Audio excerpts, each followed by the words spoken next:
Oh, I'm live already. Happy Wednesday. Good morning, everybody. Welcome to Live with Bliss. Whew, Wednesday feels like Monday this week. I'm telling you. For those who don't know, I have a toddler and she's in charge.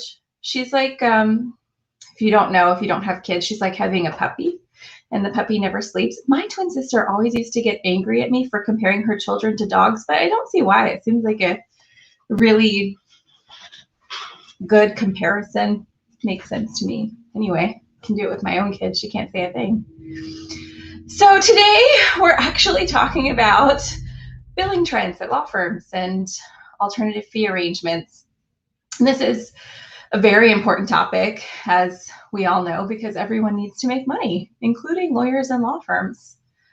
So the trendy part, is that law firm rates are going up. They have been going up for some time. And last year there was a big report that came out that it's kind of predictable, right? As time goes by, rates go up. And that is not something that is accepted from the law firm industry.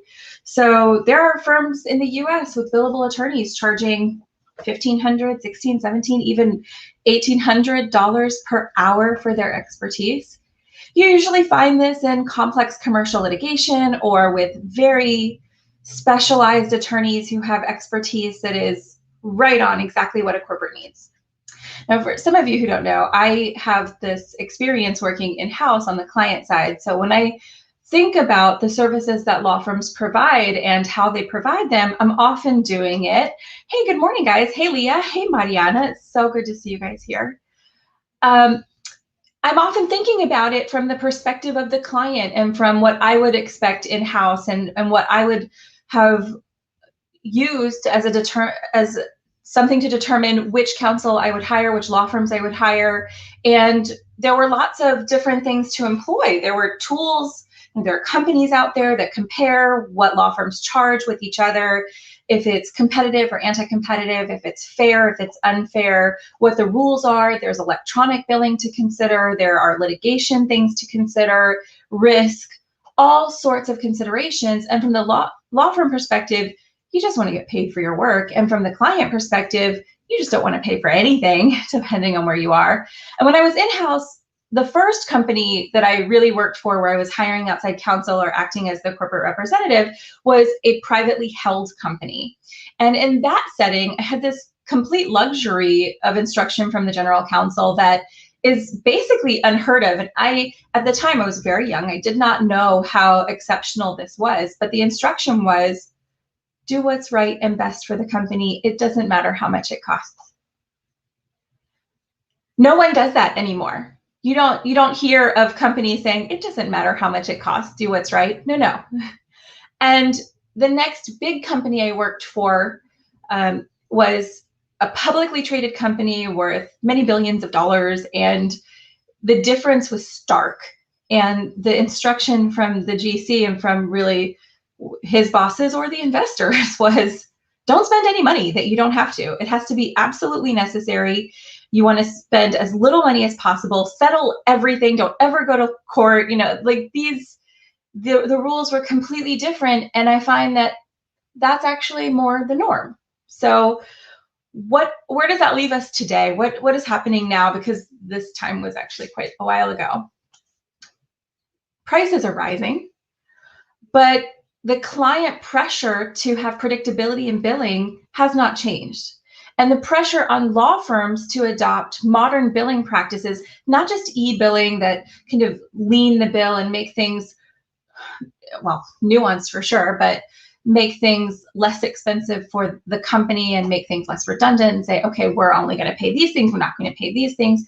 This is still happening, but more and more law firms are offering alternative fee arrangements. And this is happening nowadays. More than 50% of US law firms have employed alternative fee arrangements. And despite the client's need for them and desire for them, law firms today don't like doing them and don't want to have more of them to do. And it's the client saying, I need predictability, and the law firm saying, that's impossible, I can't give it to you. Well, it's not impossible. Law firms can absolutely put together at least some blended policy that provides predictability for the clients And there are a lot of different ways that you can do this. What do alternative fee arrangements look like? What do those really mean? And there are some that are traditional and tried and true. I mean, the retainer agreement's been around forever. The retainer agreement's like an old-fashioned subscription model, right? You put money in with your lawyer and they spend it as they provide you services, and they are your lawyer while you're on retainer for them. There are some differences between a subscription model and the retainer agreement, but a retainer agreement is part of, or can be part of, an alternative fee arrangement. There are quite a few others. Contingency is one that a lot of litigation lawyers who are confident in their success rate or potential for success are able to offer their clients, and one that's expected kind of on a lower end for it.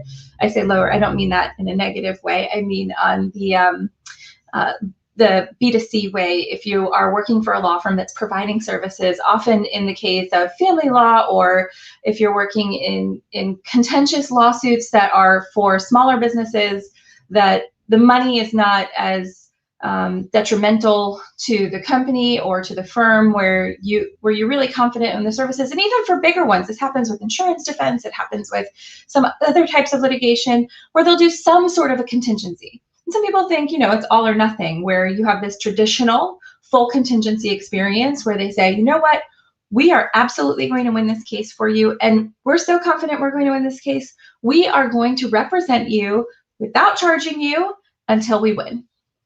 And they bill you all at the end. Say, okay. Now that's not practical for a lot of firms, but for traditional firms that know exactly what they're doing, that have historical data they can rely upon, that is brilliant. It brings in clients. Lots of people like to, from the client side, yeah, great, no risk. Okay, great. But what is that contingency rate? Well, that risk is being assumed by the law firm, so that contingency rate is usually high. That reward can be well worth it if you're willing to take on the risk on the law firm side. You can charge whatever you want, so 50, 60, 70%.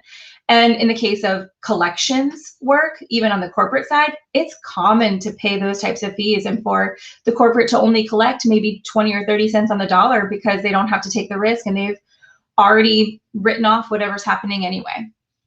Now, there are other types of contingency. There are two terms that maybe you're familiar with, maybe you're not, but partial contingency and holdback, which sometimes they're looked at as interchangeable, and it's understandable as to why they would be. And so what is a holdback? It's where you are, as a law firm, saying, okay, we're confident in what we're doing, and we know that we can get results for you, but we are not willing to take on all of that risk ourselves, and we want to share that a little bit. And of course, there are costs to making this happen, and we are not as able to finance the whole case or matter for you with those costs in mind. So we're going to charge you 20%.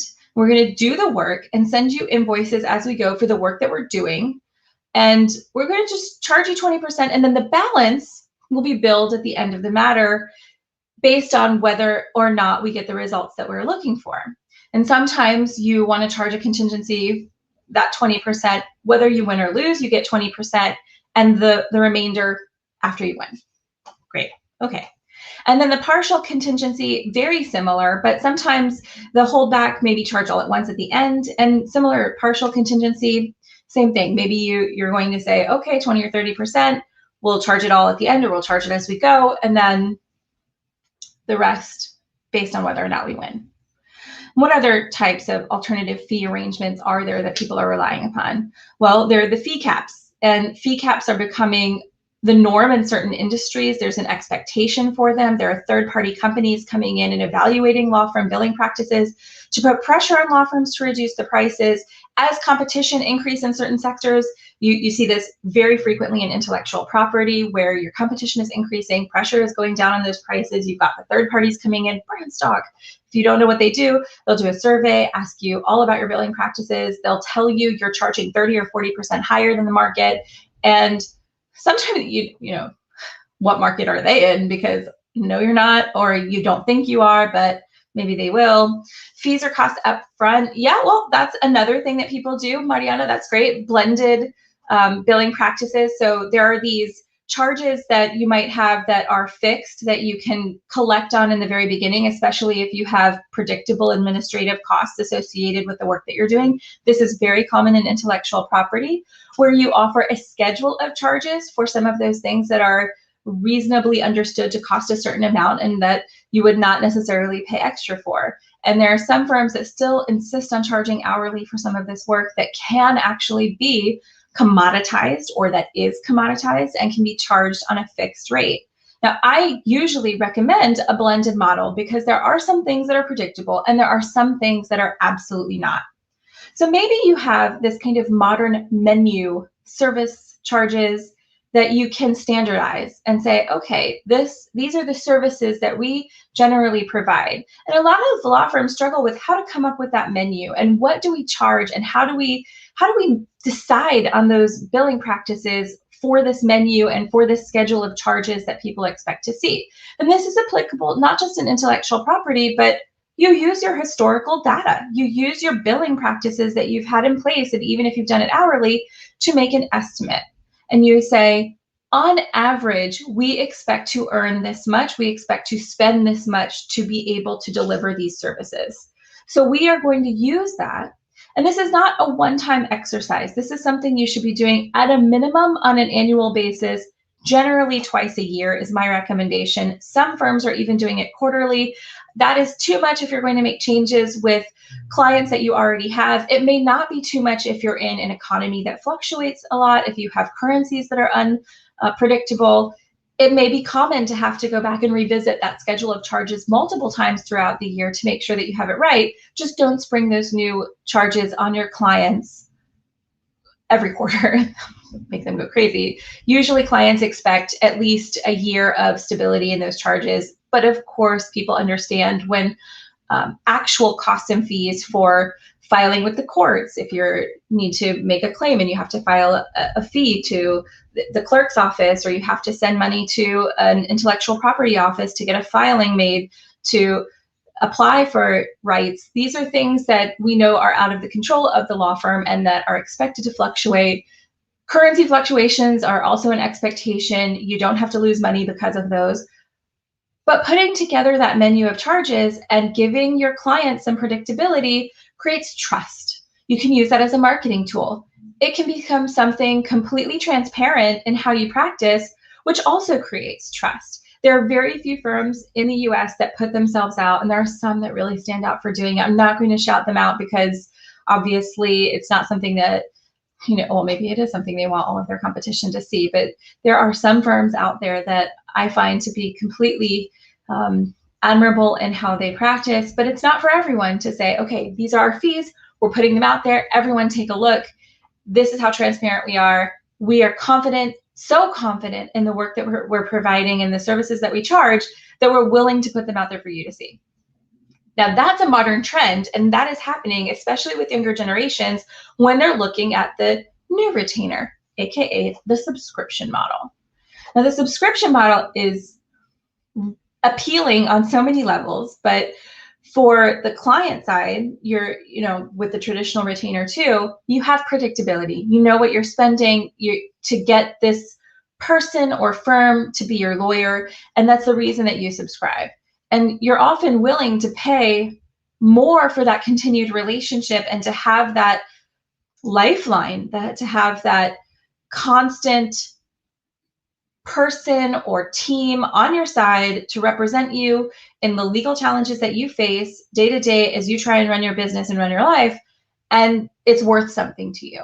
So often you're willing to pay a premium to have some of these services, even if it may look the opposite, like you're economizing, you're paying this money, you're glad to do it every month, and it's not that you have to have them on staff, they don't have to receive benefits from your company, but you're doing it to hold them out there and say, okay, this is who I'm relying on, these are the services I get every month.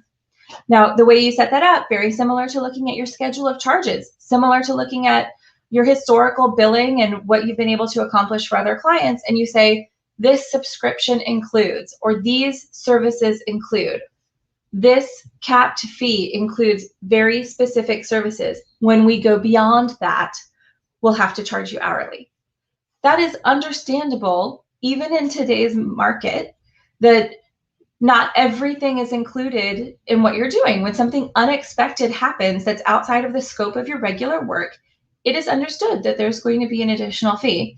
But if you've been able to establish that relationship, to create that trust, whether it's through transparency, whether it's through flexibility of offering one of the very varied types of alternative fee arrangements, that flexibility, that trust that you're creating will lead people to understand even more when these unexpected situations come up that are beyond the scope, that they'll have to pay for the service.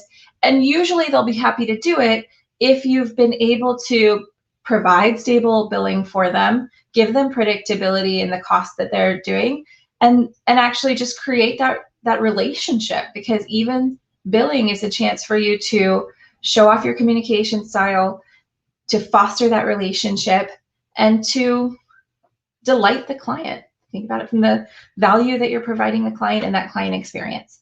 If you are struggling to figure out what you should be charging your clients, or want somebody to take a look at your method, we are happy to do that for you. Shoot us an email at solutions@firmforward.com, and we will be happy to work with you to take a look at what you're doing and maybe improve your process. So next Wednesday, Live with Liz, same time, 9 a.m. Houston. Grab a cup of coffee, join me for 15 minutes. Hopefully next time I won't have a wet head.